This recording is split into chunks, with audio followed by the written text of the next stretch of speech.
Les amis, bonjour, j'espère que vous allez bien. C'est votre boy Galsen. Les gars, on est dans la merde. On est dans la grosse merde, les gars. Jude Bellingham s'est blessé pour un mois d'absence. Cette blessure va faire très mal. Cette blessure, elle va faire très mal, je pense. Même si, je vais pas vous mentir, les gars, je suis pessimiste. Actuellement, le sentiment que j'ai, c'est un sentiment pessimiste. Après, on sait pas ce qui va se passer, hein. Peut-être que... Moi, je me rappelle l'année dernière, Jude Bellingham, il s'était blessé en début de championnat, si je me rappelle très bien. Et franchement, l'équipe avait très bien joué. Moi, j'ai même des potes qui disaient que ouais, Jude Bellingham, au final, c'était le problème. Parce que je sais pas si vous vous rappelez, hein, l'année dernière, on a commencé avec un 4-4-2 losange avec bien sûr Rodrigo et Vinicius devant. Mais en début de championnat, ça tournait pas très bien, hein. On marquait pas beaucoup de buts. Et il y a certains qui commençaient à dire que cette composition-là, c'est de la merde, faut changer, etc. Et tout, ça ne va jamais marcher. Il nous faut un attaquant, machin truc. Il y a même certains qui disaient que Rosselló doit jouer, etc. On doit revenir au 4-3-3, etc.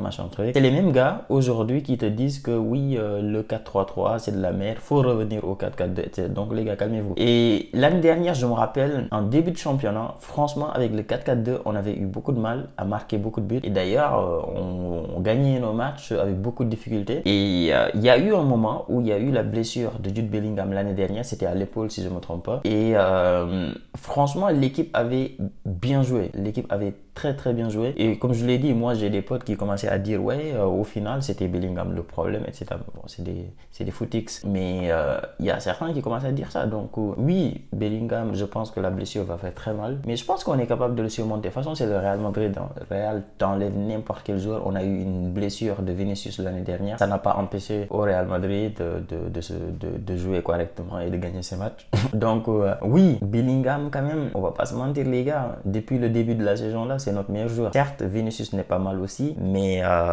Jude Bellingham, franchement, pour moi, je sais pas vous ce que vous en pensez, dites-moi ce que vous pensez d'ailleurs dans les commentaires, mais pour moi, Jude Bellingham, c'est vraiment notre meilleur joueur depuis le début de la saison. Donc sa blessure va faire très mal.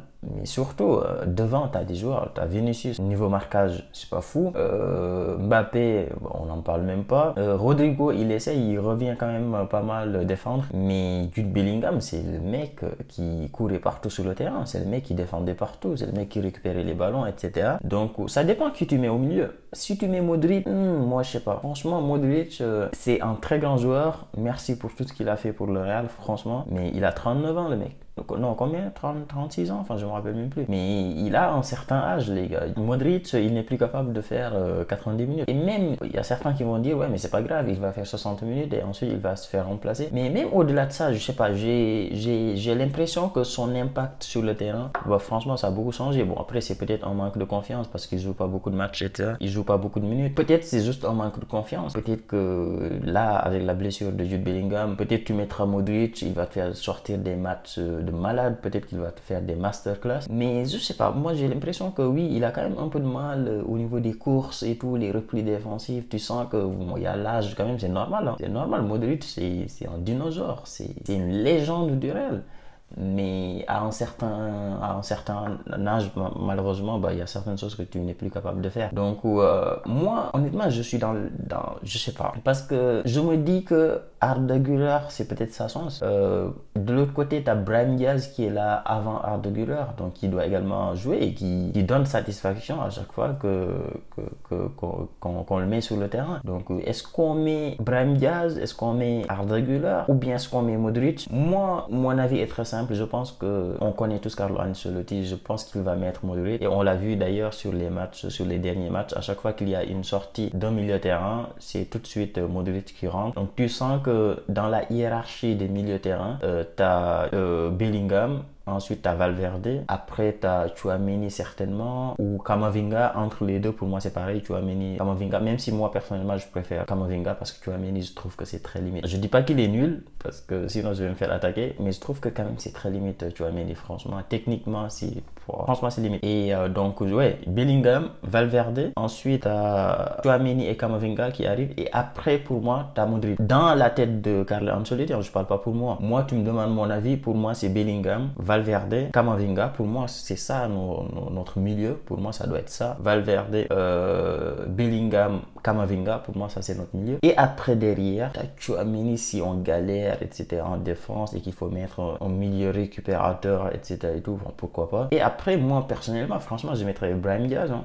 Brahim Diaz je le mettrais en 10. Et après je mettrais même Arda Güler. Après Modric, mais en fonction des matchs, il y a des matchs où tu as plus besoin de garder le ballon, pas besoin d'aller à l'avant, contrôler le ballon au milieu, etc. Bah, dans ce cas-là, Modric, il vient avant Arda Güler et avant Brahim Diaz. Mais il y a des matchs où si tu as vraiment besoin de marquer, besoin d'un mec qui va aller de l'avant, tu as besoin de marquer coûte que coûte, bah, je pense que oui, Arda Güler pour moi et Brahim Diaz, ils doivent rentrer sur le terrain avant Modric. Encore une fois, j'ai beaucoup de respect pour Modric. Je dis pas que c'est un tocard ou autre, c'est un très très grand joueur, c'est une légende. Mais les gars, il a 36 ans. Donc avec la blessure de Bellingham, personnellement, si tu me demandes mon avis, je te dis à la place de Bellingham, je mets Brahim Diaz. Franchement, il gère bien au milieu. Tac, il est gaucher. Ça va très vite, il a une bonne vision du jeu, il fait des passes excellentes. Moi, je mettrais Brahim Diaz. Mais à mon avis, je pense que Carlo Ancelotti, il mettra Modric. Et c'est dommage, mais on verra. De toute façon, Modric, il le met, il va pas finir le match. Il va jouer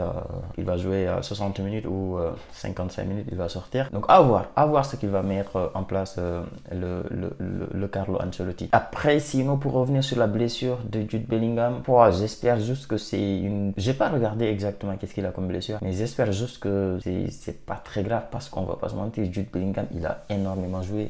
Lui et Vinicius, c'est incroyable. Ils ont joué tous les matchs. Ils se reposent pas, les mecs.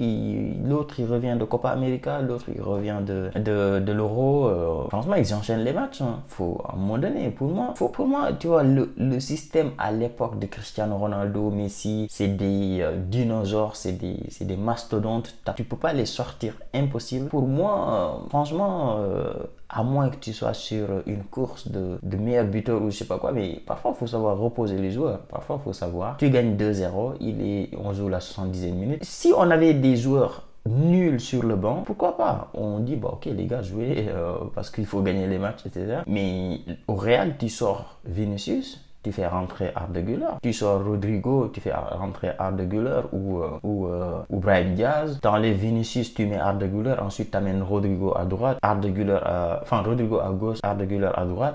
Tu peux enlever Mbappé s'il le faut. Tu mets Endrick. Tu peux sortir, je sais pas moi, Valverde. Il faut le reposer, le pauvre. Lui aussi, je sens la blessure venir. Pareil, il faut parfois le reposer, mettre je sais qui. Mais voilà. Faut reposer les joueurs. Pour moi, on ne doit pas être dans l'optique de c'est des joueurs, je sais pas moi, c'est des très grands joueurs, tu peux pas les sortir, etc. Je suis d'accord, tu peux pas ne pas les mettre titulaires. Ils doivent être titulaires, d'accord, il n'y a pas de débat. Mais mon gars, tu gagnes 2-0, 3-0, on joue la 60e minute, tu les sors, tu les reposes.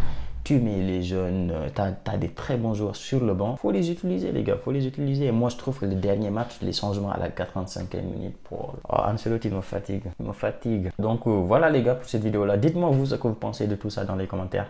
Et nous, on se dit à demain. Demain, on fera une vidéo avant match. On va parler de la composition, etc. Et tout. Et ensuite, dimanche, il y aura un débrief pour le match du Real, bien sûr. Donc les gars, abonnez-vous s'il vous plaît. Ça me fait plaisir. Mettez-moi des gros likes. Et on est parti pour une vidéo par jour pendant un mois. Donc abonnez-vous, likez. Dites-moi ce que vous en pensez, vos conseils, tout ce que vous voulez dans les commentaires. Et nous, on se dit à très vite pour une nouvelle vidéo. Ciao!